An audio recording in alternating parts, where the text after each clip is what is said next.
Assalamualaikum warahmatullahi wabarakatuh. Kami dari kelompok 2 yang beranggotakan Rahmawati, Inparlina, Nasla Hilali, Ambar Dalagati ingin memaparkan materi yang berjudul manusia sebagai makhluk individu dan sosial. Untuk slide pertama akan dipaparkan oleh Nasla Hilali. Pertama ada kata individu. Kata individu ini berasal dari kata mana sih? Dari bahasa mana sih? Dari bahasa Latin yaitu individuum. Individuum ini yang berarti sesuatu yang tidak dapat dibagi-bagi atau satu kesatuan kecil yang terbatas. Hal ini juga menggambarkan manusia sebagai makhluk individu karena secara fisiologisnya manusia memiliki sifat bebas yang tidak memiliki ketergantungan organik dengan sesamanya. Selanjutnya, dalam memenuhi hakikat pengertian individualitasnya, manusia akan selalu berusaha mengembangkan kemampuan-kemampuan pribadinya, itu seperti kemampuan bertahan hidup, kemampuan berkomunikasi, dan lain sebagainya. Manusia sebagai makhluk individu dibekali dengan akal, pikiran, dan emosi. Kemampuan tersebutlah yang membuat manusia menjadi makhluk monodualis, makhluk yang bertanggung jawab terhadap dirinya sendiri. Sebagai makhluk individu, manusia adalah salah satu makhluk ciptaan Tuhan yang memiliki unsur jasmani atau yang disebut raga dan rohani yang disebut jiwa. Unsur-unsur tersebut tidak dapat dipisahkan dan menjadi pembentuk individu. Apabila unsur-unsur tersebut tidak menyatu lagi, seseorang tidak lagi dikatakan sebagai makhluk individu. Setiap manusia memiliki keunikan dan ciri khas tertentu. Tidak ada manusia yang sama persis di dunia ini, bahkan orang-orang yang kembar identik sekalipun memiliki sifat yang berbeda. Manusia sebagai makhluk individu adalah perpaduan dari 2 buah faktor, yaitu faktor fenotip dan genotip. Faktor genotip adalah faktor yang dibawa oleh manusia dari orang tuanya atau yang disebut dengan faktor keturunan. Faktor ini dibawa oleh manusia sejak dia dilahirkan di bumi ini. Faktor ini mempengaruhi sifat fisik manusia seperti warna kulit, tinggi badan, bentuk rambut, dan lain-lain. Dan juga sifat psikis seperti pendiam, aktif, dan lain-lain. Sementara itu, faktor genotip adalah faktor pembentuk individu yang berasal dari lingkungan. Tidak dapat dipungkiri lagi bahwa lingkungan bisa mempengaruhi karakter manusia. Meskipun sesungguhnya sikap dasar sudah terbentuk melalui faktor genotip, tetapi lingkungannya dapat menentukan apakah sifat-sifat tersebut dapat berkembang atau tidak.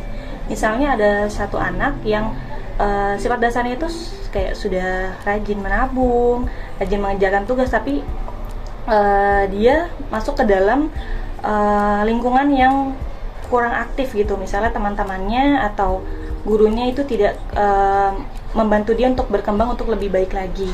Jadi yang harusnya dia lebih rajin mengerjakan tugas atau aktif dalam bertanya dalam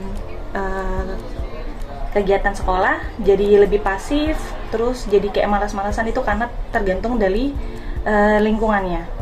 Kedua faktor tersebut saling berinteraksi dan membentuk karakter yang khas dari seorang individu yang disebut dengan kepribadian. Pengertian dari manusia sebagai manusia individual yaitu manusia memiliki hak atas dirinya sendiri yang disesuaikan oleh keadaan sosial atau lingkungan di sekitarnya.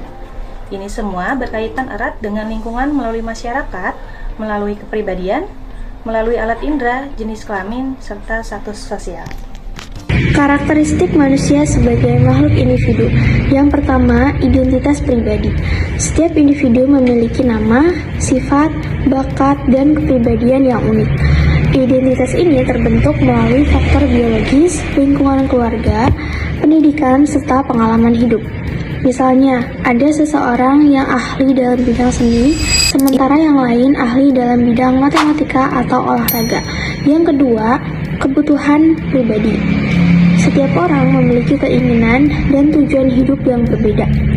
Beberapa orang ingin sukses dalam bidang karir, sementara yang lain lebih fokus dalam kehidupan keluarga atau pengembangan diri. Kebutuhan ini mempengaruhi cara seseorang berpikir dan bertindak dalam kehidupan sehari-hari. Yang ketiga, hak dan kebebasan. Setiap individu memiliki hak untuk berpendapat, memilih, dan bertindak sesuai kehendaknya tanpa merugikan orang lain. Misalkan, seseorang bebas memilih pekerjaannya, mengemukakan pendapatnya, atau menentukan jalan hidupnya.